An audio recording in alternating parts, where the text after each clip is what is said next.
Assalamualaikum warahmatullahi wabarakatuh. Saya Taskia Dinda Putri dari Prodi Akuntansi Universitas Pancasakti Bekasi.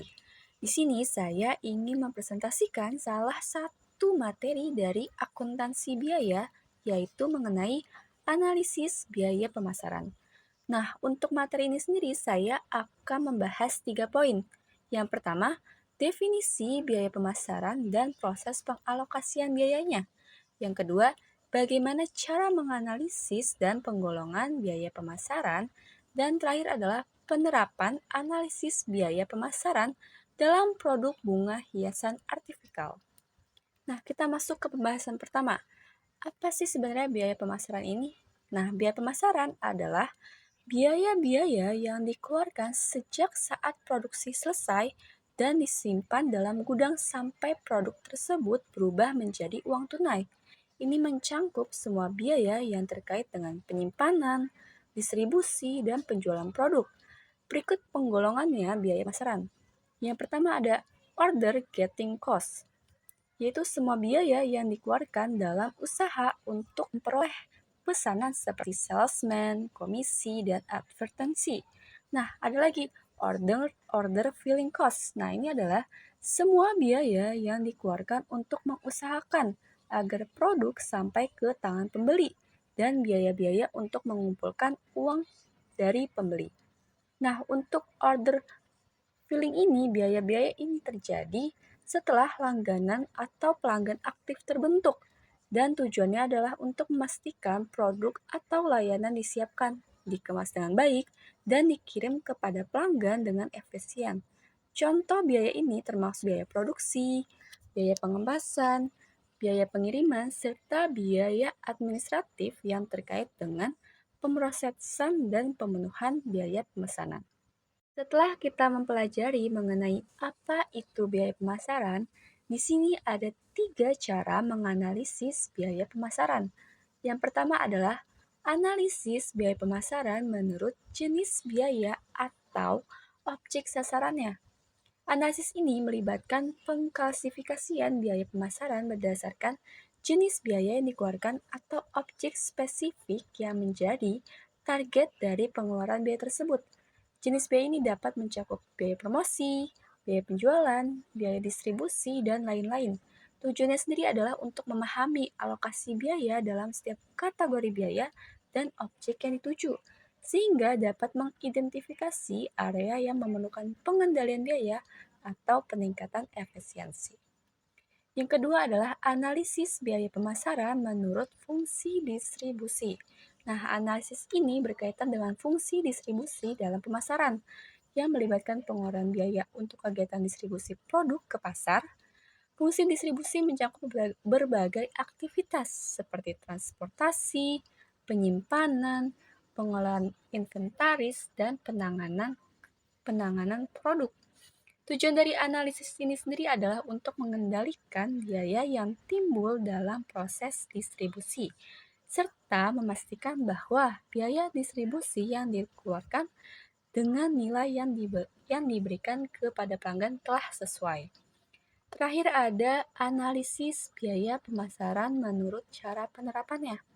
Nah, analisis ini sendiri dibagi menjadi beberapa subkategori berdasarkan berbagai aspek penerapan usaha pemasaran. Ada menurut jenis produknya, ada menurut daerah pemasarannya, menurut besarnya pesanan, dan terakhir menurut saluran distribusi. Pembahasan selanjutnya adalah mengenai penggolongan biaya pemasaran menurut fungsinya. Nah, untuk penggolongan ini sendiri dibagi menjadi 6 kategori. Yang pertama ada biaya penjualan.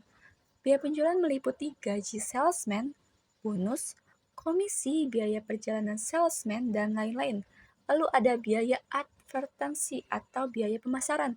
Ini meliputi gaji karyawan bagian advertensi, biaya pameran, biaya sampel, biaya promosi dan iklan, ataupun lain-lainnya. Yang ketiga, ada biaya pergudangan. Nah, ini meliputi sewa gudang dan gaji karyawan pergudangan. Yang keempat, ada biaya pembungkusan dan biaya pengiriman. Ini meliputi gaji bagian pembungkus, gaji bagian pengiriman, dan biaya penyusutan kendaraan. Yang kelima ada biaya kredit dan penagihan. Nah, ini sendiri meliputi gaji bagian penagihan, kerugian piutang yang dihapuskan, potongan tunai. Terakhir ada biaya akuntansi. Nah, biaya akuntansi ini terdiri dari biaya untuk kalkulasi perhitungan dalam menentukan biaya pemasaran itu. Setelah mempelajari secara singkat mengenai biaya pemasaran, maka pada slide ini saya akan bahas bagaimana jika analisis biaya pemasaran ini digunakan untuk produk hiasan bunga artificial synthesis. Nah, di video saya sebelumnya juga sudah membahas dan menghitung alokasi biaya dengan metode tradisionalnya. Lalu sama seperti di video sebelumnya, di sini saya juga akan membuat analisis pemasaran terhadap dua produk. Ada produk A yaitu hiasan bunga plastik pot dan produk B yaitu hiasan bunga plastik dinding. Sebelum masuk ke dalam perhitungan, terlebih dahulu kita menganalisis biaya menurut penerapan bisnis untuk produk A dan produk B. Di sini yang pertama ada jenis produk. Jenis produknya sudah terlihat bahwa itu adalah barang dagangan yang berbentuk hiasan bunga artificial synthesis. Yang kedua, ada daerah pemasaran. Nah, daerah pemasaran yang tepat tergantung pada beberapa faktor, seperti demografinya, geografinya, dan preferensi konsumennya. Mengingat produk ini adalah bunga plastik yang dibuat untuk dekorasi rumah, pasar yang tepat mungkin termaksud kota besar yang populasi tinggi dan kecenderungan untuk dekorasi rumah. Yang kedua, area dengan toko-toko kerajinan tangan dan dekorasi rumah. Yang terakhir bisa juga menggunakan pasar online yang dapat menjangkau pelanggan lebih luas. Yang ketiga, ada besarnya pesanan. Estimasi penjualan dan frekuensi pesanan memberikan gambaran tentang besarnya pesanan. Berdasarkan data yang ada, saya akan mengestimasi produk A sebesar 1.200 unit dan produk B sebesar 1.500 unit. Selanjutnya adalah saluran distribusi. Nah, untuk saluran distribusi ini yang merupakan produk homemade yang efektif mungkin melibatkan penjualan langsung, yaitu menjual langsung ke pelanggan melalui toko online, media sosial, atau pameran kerajinan tangan. Yang kedua bisa retail lokal atau menitipkan barang di toko-toko lokal yang menjual barang-barang dekorasi rumah. Yang ketiga distribusi lokal, menggunakan distributor yang bisa menjangkau toko-toko yang lebih kecil atau specialty store-nya. Yang keempat, platform e-commerce, yaitu memanfaatkan platform seperti Tokopedia, Shopee, atau Lazada untuk menjangkau pasar yang lebih luas. Selanjutnya kita masuk ke dalam perhitungan untuk menganalisis biaya pemasaran. Nah, pertama-tama kita harus menggolongkan jenis biaya pemasaran menurut fungsinya. Di slide sebelumnya kita sudah mengetahui beberapa kategori yang merupakan jenis biaya menurut fungsinya. Nah, di sini yang pertama adalah penjualan. Di penjualan ada gaji salesman untuk produk A sebesar 5 juta, produk B sebesar 6 juta, lalu ada bonus, produk A 2 juta, produk B 2,5 juta. Lalu ada komisi untuk produk A 1 juta, untuk produk B adalah 1.500.000. Lalu ada biaya perjalanan salesman. Produk A 3 juta dan produk B adalah 4 juta. Lalu ada biaya-biaya lain untuk produk A 200.000 dan produk B adalah 1.500.000. Kita masuk ke kategori advertensi. Nah, di sini ada gaji karyawan bagian advertensi untuk produk A 3 juta, untuk produk B adalah 4 juta. Ada biaya pameran, biaya sampel, biaya promosi, dan lain-lain. Kita masuk ke kategori kredit dan penagihan. Nah, kredit dan penagihan ini tergantung pada banyaknya pesanan. Di sini ada gaji bagian penagihan, kerugian piutang yang dihapuskan, dan potongan tunai. Nah, untuk produk A adalah beli 5 gratis 1 untuk produk A dan produk B. Selanjutnya adalah kategori akuntansi. Nah, akuntansi sendiri adalah bagian yang mengelola biaya dan pencatatan transaksi keuangan. Di sini ada gaji bagian akuntansi, yaitu produk A 1.500.000 dan produk B adalah 1.800.000. Selanjutnya adalah kategori pergudangan. Nah, dikarenakan ini adalah produk homemade, maka tidak ada biaya pergudangan atau tidak ada sewa, tidak ada gaji karyawan pergudangan. Lanjut, kita masuk ke kategori pembungkusan dan pengiriman. Di sini ada gaji bagian pembungkusan, gaji bagian pengiriman, dan biaya penyusutan kendaraan.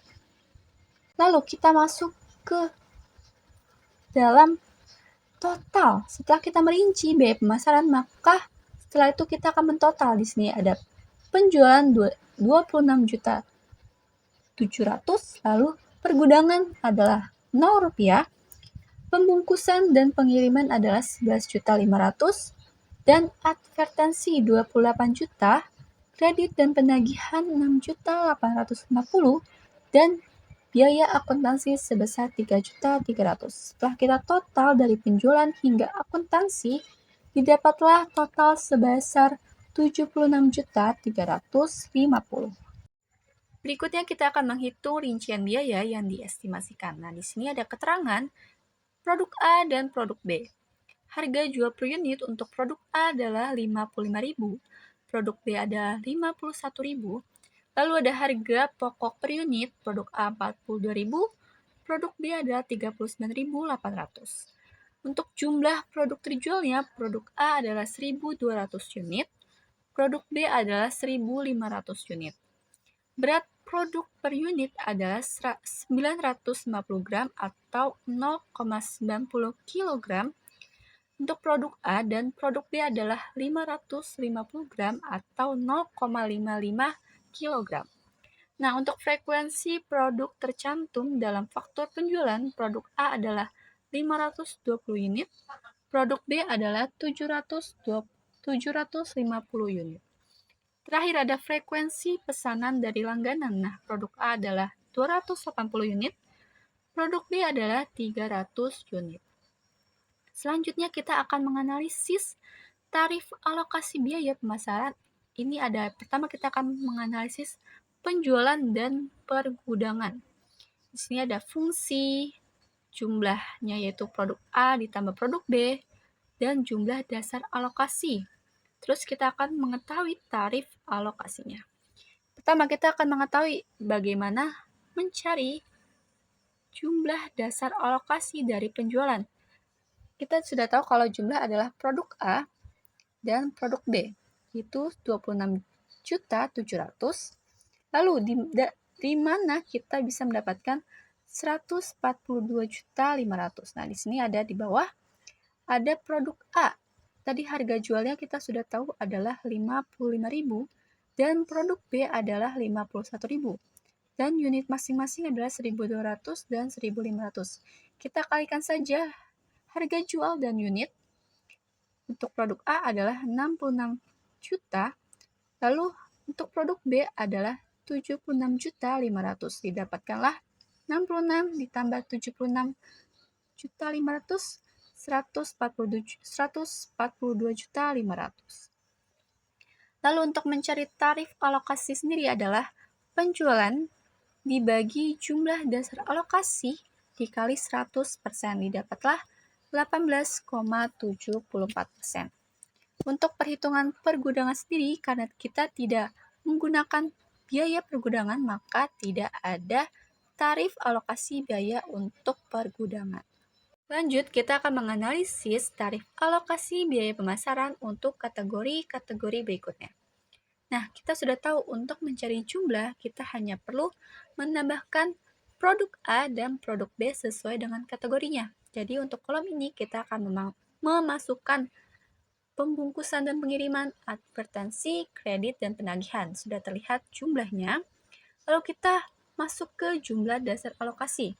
Nah, di sini untuk mencari jumlah dasar alokasi, pembungkusan dan pengiriman, advertensi, dan akuntansi, kita hanya perlu menghitung total frekuensi produk yang tercantum dalam faktur penjualan.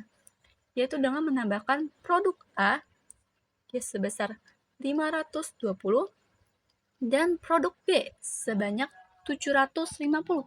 Kita total dan didapatlah 1270. Kita masukkan jumlah dasar alokasinya ke kolom-kolom yang berkaitan, lalu kita akan masuk. Jadi tinggal sisa kredit dan penagihan. Kita mencari kredit dan penagihan jumlah dasar alokasinya adalah dengan menghitung biaya total frekuensi pesanan dari langganan. Yaitu untuk produk A, total pesanan pelanggannya adalah 280, produk B adalah 300 dan didapatlah 580 unit. Kita sudah dapat jumlah, juga dengan jumlah dasar alokasi kita masuk ke tarif alokasinya. Nah, untuk pembungkusan dan pengiriman sendiri tinggal kita membagi jumlah dan jumlah dasar alokasi dan didapatlah 9.055 unit. Begitu juga dengan advertensi. Kita hanya perlu membagi 28 juta dibagi 1.270. Didapatkanlah 22.047 unit. Lalu untuk kredit dan penagihan, kita membagi jumlah yaitu 6.850 dengan 580, didapatlah 11,8 order. Terakhir akuntansi, kita membagi jumlah akuntansinya yaitu 3.300 dengan jumlah dasar alokasi yaitu 1.270 dan didapatkanlah 2.598 frekuensi. Mungkin itu saja materi pembahasan tentang biaya pemasaran untuk analisisnya dan materinya. Kurang lebihnya mohon maaf. Wabillahi taufiq wal hidayah. Wassalamualaikum warahmatullahi wabarakatuh.